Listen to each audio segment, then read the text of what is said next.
Ketika saya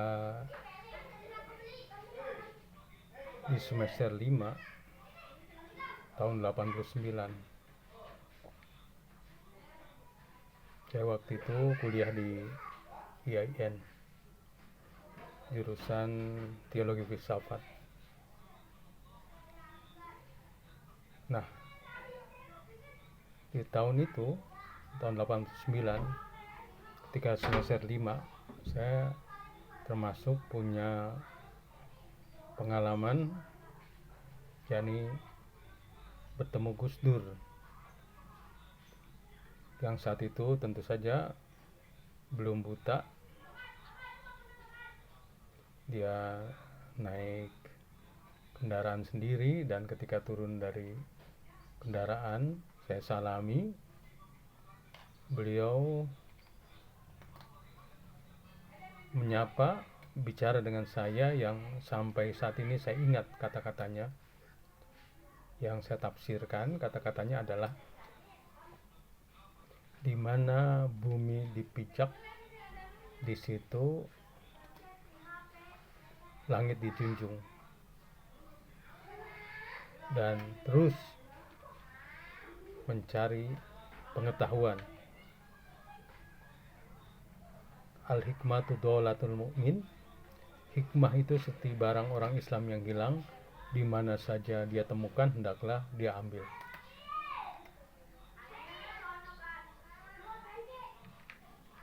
Maka itulah, karena nasihat di mana bumi dipijak, di situ langit dijunjung, ya kita saat ini sangat menghormati kearifan lokal. Saya tinggal di Serua Ciputat, di mana tentu saja di sana yang hidup ada kearifan lokal. Sebagian besar tentu saja adalah, terutama di kampungnya, biasa daerah pinggiran itu ada komplek, ada kampung. Nah, di kampungnya itu tentu saja NU kultural. Ya, artinya kalangan NU, tradisi NU, yang aktivitasnya ya itu Yasin, tahlil, marhaban, khataman Quran. Ya, NU kultural. Sehingga saya pun hari-hari ya ngaji kitab kuning, tiap malam ikut yasinan, tahlilan. Ya, karena itulah yang memang menjaga bangsa Indonesia, sehingga hingga saat ini bangsa Indonesia tetap 87% Islamnya. Ya. Jadi ya cukup tinggi itu. Karena memang tradisi dengan agama menyatu, sehingga masyarakat muslim Indonesia ini tidak berat untuk melaksanakan kegiatan-kegiatan keagamaan, dan efektif untuk menjaga ya, umat. Karena apa? Karena dari mulai lahir sampai mati itu kegiatan keagamaan. Bahkan sebelum lahir ada acara 7 bulan, ya, Yasin, tahlil, berjanji. Nanti lahir ada akikah, ya, Yasin, tahlil, berjanji. Nah, begitu juga kegiatan kematian, 1 hari, 3 hari, 7 hari, 15 hari, 40 hari, haul tahunan, ya, dalam suasana agama. Nah, tentu saja Nah, suasana agama ini keuntungannya adalah banyak sekali. Secara syariat, tentu disitulah kesempatan baca Quran, berzikir, yang mendatangkan pahala. Nah, kemudian bacaan-bacaan itu kan, itu adalah makanan rohani. Kita tahu manusia ada jasmani dan rohani. Nah, jasmani itu 4 sehat 5 sempurna. Ya, tidak boleh kurang, tapi juga jangan berlebihan. Ya, akan sehat itu dengan 4 sehat 5 sempurna. Nah, tapi itu makanan jasmani. Sedangkan makanan rohaninya, ya tentu suasana agama, zikir, tahlil itu adalah makanan rohani. Nah, rohani ini juga kalau konsumsinya kekurangan, apalagi sampai tidak, wah akan lemes rohani. Jadi gitu. Jadi kearifan lokal ini sangat mendukung sekali, sehingga statistik umat Islam masih tetap mayoritas 87%. Nah, tentu saja hikmahnya itu kearifan lokal, disitulah ada silaturahmi. Silaturahmi itu bikin panjang umur, murah rezeki. Disitulah bertemu antara rakyat dengan pemimpinnya, umat makmum dengan imamnya, dengan tokoh-tokoh masyarakat, antar saudara bertemu. Kemudian ya, nah biasanya ada ustadz-ustadz yang umumnya itu setelah tahlilan yasinan, marhaban, itu tidak langsung pulang, tapi berdiskusi, ngobrol ya tentang perkembangan. Nah, di situ ada tempat bertanya. Nah, itu aspek-aspek pemikiran itu di situ masuk gitu. Apalagi kalau ustadznya cerdas itu, bagaimana ya, misalnya apalagi kalau kayak Sokrates ya, dia mengajak untuk berpikir, karena inilah bagian dari kekurangan bangsa kita yang memang ya budaya literasi itu lemah, sehingga bentuk sekecil apapun yang mengajak untuk berpikir ini sangat bermanfaat. Karena memang kita maklumi ya, sudah ya lemah literasinya,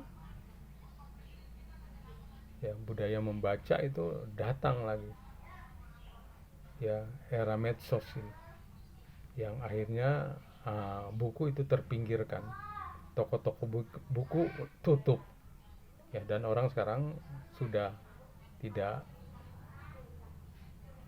ya seperti biasa zaman dahulu sebelum ada HP ini, semangat membaca buku. Sekarang membaca buku kurang. Nah, di medsos itu luar biasa ya, lebih banyak bentuk hiburan dan hoak yang sangat melemahkan spiritual. Nah ya, jadi kekurangan bangsa kita ini harus menjadi bahan pemikiran. Misalnya ya, kita tahu ya kritik dari Buya Syakur itu penting kita perhatikan. Buya Syakur menyatakan ya, di SD ya fikihnya bahas sholat, SMP bahas sholat, SMA bahas sholat, bahkan kuliah ya masih bahas fikih sholat. Jadi Islam cuma sekedar aspek fikih, fikih juga produk. atau produk pemikiran, dan itu sekitar sholat saja. Pada setiap hari beribu-ribu muncul buku gitu ya, tapi yang dibaca cuma fikih dan fikih saga, sehingga tertinggal sekali ya bangsa Indonesia. Nah, ini juga akibat karena adanya pemahaman memisahkan antara agama dengan ilmu pengetahuan. Kalau belajar tajwid dapat pahala, tapi belajar matematika tidak dapat pahala. Nah, akhirnya apa? Pengetahuan ya orang-orang barat, orang-orang RLC sekarang, teknologi mereka yang kuasai. Nah, karena kelemahan kita itu memisahkan anak agama dengan ilmu pengetahuan. Nah, itu maka harus diperbaiki itu. Alhamdulillah kita beruntung di Indonesia ini, di antara pendekar bangsa Indonesia saat ini ada Gus Islah Bahrawi yang dia memberikan contoh ini. Penyampaian beliau ini sangat akademis, berisi informasi ilmu pengetahuan. Kenapa? Karena beliau dalam 1 bulan itu, dari sejak mahasiswa katanya, membaca 1000 halaman dalam 1 bulan, sehingga seminggu itu ya, seminggu 250 halaman buku, dan itu beliau biasakan terus sehingga saat ini katanya beliau 250 halaman buku setiap minggu, sehingga dalam 1 bulan 1000 halaman. Ya pantas kalau beliau saat ini luar biasa itu dalam memberikan argumen-argumen yang terkait dengan pemikiran-pemikiran Islam, terutama aspek sejarah. Maka itulah ya, kita tetap lanjutkan ya, kita lanjutkan kearifan lokal ini, yakni NU kultural ini dilanjutkan. Tapi ya kita harapkan, sebagaimana harapan dari Gus Dur, adalah ya pemikiran-pemikiran itu terus kita kaji, terutama pemikiran yang ada di Iran itu. Nah, misalnya yang dianut Iran saat ini ada yang namanya Mullah Sadra. Ya, tokohnya yang diikuti itu namanya Mullah Sadra. Nah, kelebihan Mullah Sadra ada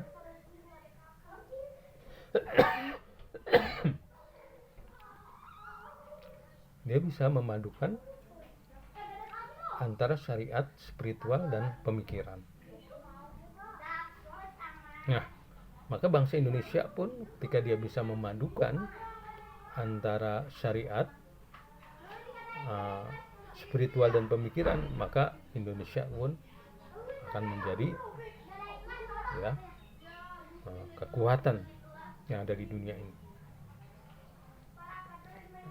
Selama ini kita selalu memisah-misahkan itu, antara syariat, spiritual, dan pemikiran. Ya, ada yang cuma syariat saja, ya, yang ditekuni, yang kaitannya dengan sholat, ibadah saja, tekuni itu. Nah, spiritualnya tertinggal, bahkan kadang henti itu. Misalnya ada kata-kata karena kena virus Wahabi, tasawuf itu bid'ah, tarekat itu bid'ah.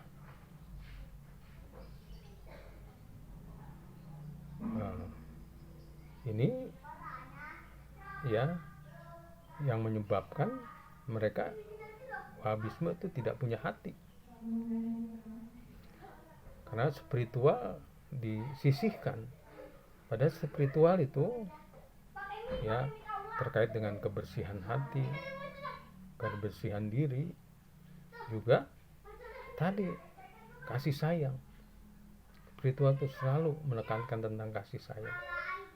Maka wajar kalau mereka tuh Wahabisme itu, terutama Wahabi jihadi itu, ya tega melakukan kekerasan, melakukan pemboman, melakukan pemberontakan, melakukan kekerasan, yang sehingga ya di dunia Islam, terutama Timur Tengah ini, hampir sebagian besar loh dalam kondisi perang saudara.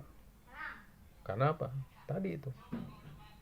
Karena yang berkembang paham Wahabisme, dan Indonesia harus hati-hati karena separuh bangsa kita juga sudah terpapar virus Wahabi. Nah, ya, jadi jangan dipisahkan antara syariat dengan spiritual. Nah, kadang begitu orang syariat ya merendahkan orang spiritual, bahkan kadang menyesatkan, sesat katanya. Spiritual itu, syariat itu sesat. Tapi juga kita juga prihatin kadang kalangan spiritual juga merendahkan orang syariat dengan menyebut mereka mah ngajinya cuma ngaji ya kulit doang. Jadi merendahkan orang-orang syariat, padahal dua-duanya bagian yang harusnya bersama. Syariat, tarekat harus sama-sama itu. Karena kalau syariat ini jalan yang bersifat ya jalan lahir, kalau spiritual itu, tarekat itu jalan batin. Nah, dalam diri kita itu ada lahir, ada batin. Dua-duanya harus perlu jalan. Nah, begitu juga aspek-aspek pemikiran. Ya, hendaklah juga harus menjadi perhatian. Nah, yang ini kadang tidak mendapatkan tempat, aspek-aspek pemikiran. Ya, terutama kajian-kajian sejarah, karena pemikiran itu terkait juga dengan sejarah. Nah, bahkan ada kesan ditutupi. Selalu ada kata-kata, udah nggak usah bahas sejarah, itu membuka luka lama. Ya, sehingga disembunyikan itu ya peristiwa-peristiwa yang terkait dengan sejarah, disembunyikan. Nah, sehingga karena tidak mengetahui sejarah, padahal sejarah itu kadang berulang, ketika ada masalah tidak bisa memecahkan. Atau juga karena tidak belajar sejarah, tidak mengerti tentang ideologi yang berkembang di dunia ini. Ya, jadi perlu pemikiran itu, terutama ya aspek-aspek filsafat. Yang di Iran filsafat itu tetap hidup itu. Ya, di luar Iran banyak yang mengharamkan filsafat. Kalau di sana justru filsafat tetap hidup. Terutama yang dianut di Iran adalah Mullah Sadra. Ya, dan dalam aspek gerakan itu memakai Ali Syariati. Nah, jika Mullah Sadra ini memadukan antara syariat, spiritual, dan filsafat, nah kalau Syariati ini menekankan tentang kesadaran. Jadi pentingnya itu kesadaran. Nah, karena memang yang bisa membangun, yang bisa berjuang orang-orang yang sadar, sedangkan orang-orang yang tidak sadar, ya, apakah dalam keadaan tidur, apakah akan dalam keadaan mengigau, atau dalam keadaan melamun karena kondisi tidak sadar, ya tidak bisa berbuat apa-apa. Nah itu, saudara. Nah, kita sekarang di Indonesia di tahun 2023, ya, 2024 sebentar lagi ada hajat besar yang dilakukan bangsa Indonesia dengan adanya Pilpres. Ya, 2014 maupun 2019 ya kita cukup prihatin ya, karena Pilpres itu membelah bangsa kita menjadi ya, ada pendukung penguasa, ada yang oposisi, tapi hampir saja perang saudara. Maka kita harapkan 2024 ini tidak lagi seperti 2014 maupun 2019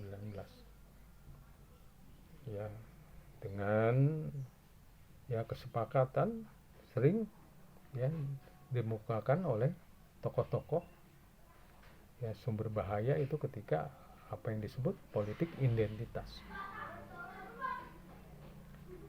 Kalau identitas politik boleh, tapi yang tidak boleh adalah politik identitas.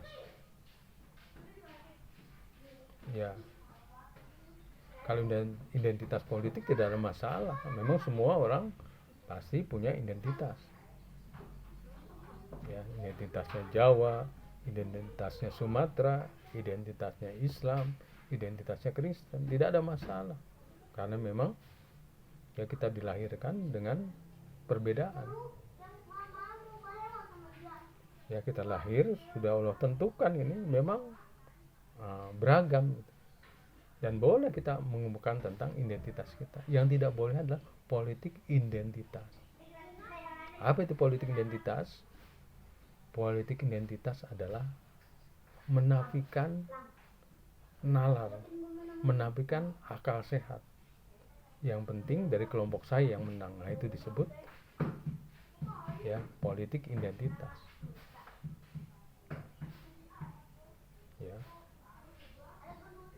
Jadi menafikan nalar, menafikan logika, menafikan akal sehat.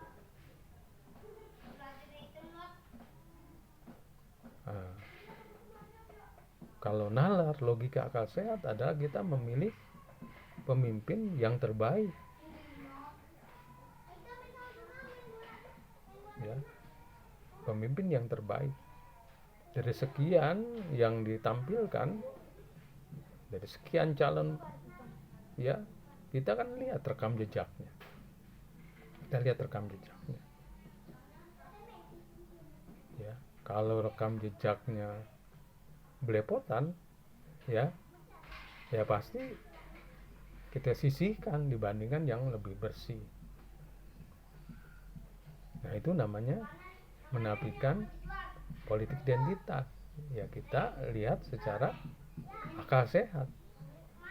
Dan saya yakin 2014, 2019 pun kenapa orang memilih Jokowi dibandingkan Prabowo? Karena dibandingkan Prabowo, Jokowi rekam jejaknya lebih bersih. Ya, sementara Prabowo belepotan terkait dengan ya Orde Baru, terkait dengan kasus-kasus di zaman Orde Baru. Nah, itu tentu saja itu semua ada jejak digital. Nah, maka itulah ya, kita harapkan 2024 dalam memilih capres maupun cawapres ya kita menanggalkan politik identitas, tapi kita pakai akal sehat. Dan memang ya kita udah memilih demokrasi, ya sudah memilih demokrasi. Demokrasi ini sekarang menjadi anutan masyarakat dunia.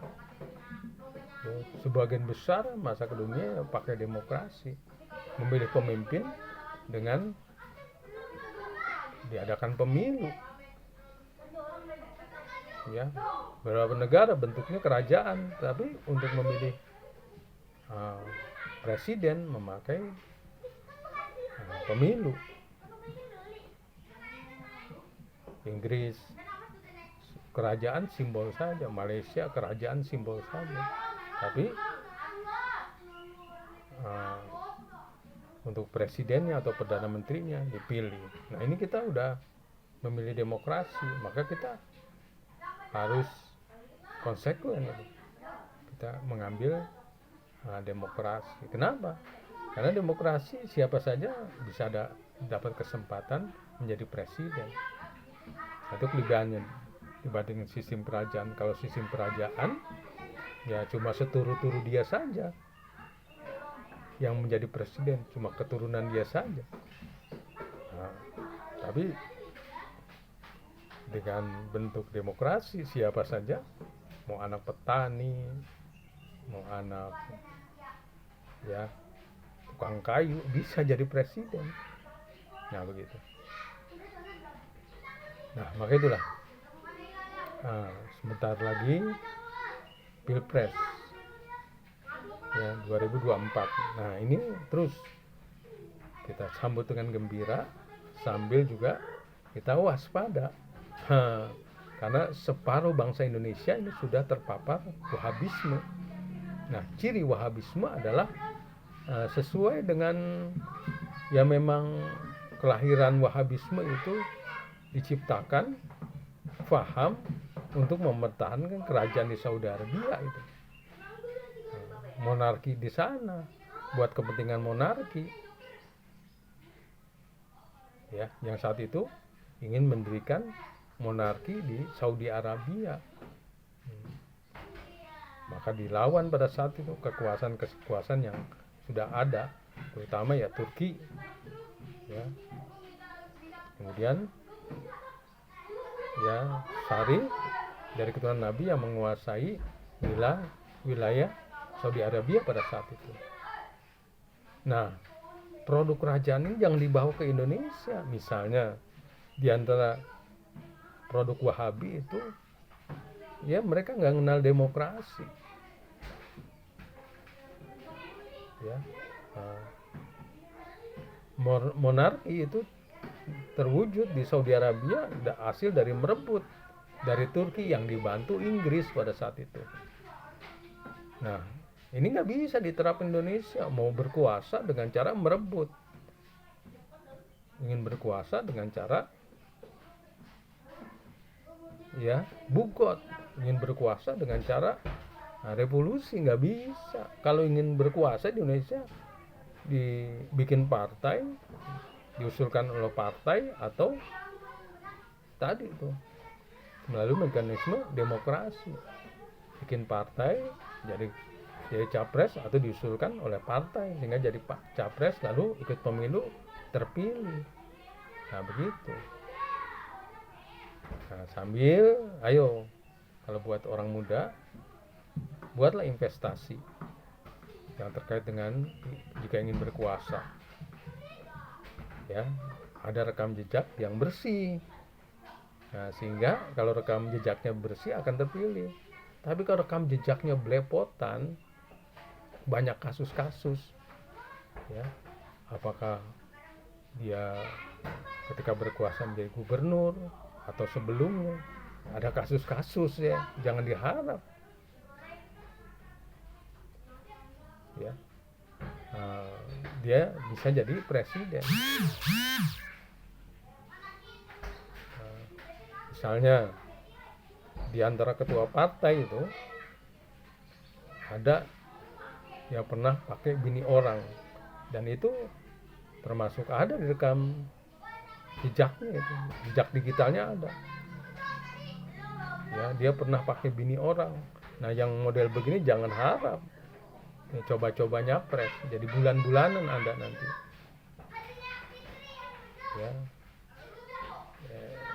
Kalian carilah siapa di antara ketua-ketua partai itu rekam jejaknya pernah pakai bini orang, ya, bisa dicari, ya, kira-kira itu, ya, yang bisa kita diskusikan pada siang hari ini di Ana Victoriat Cafe.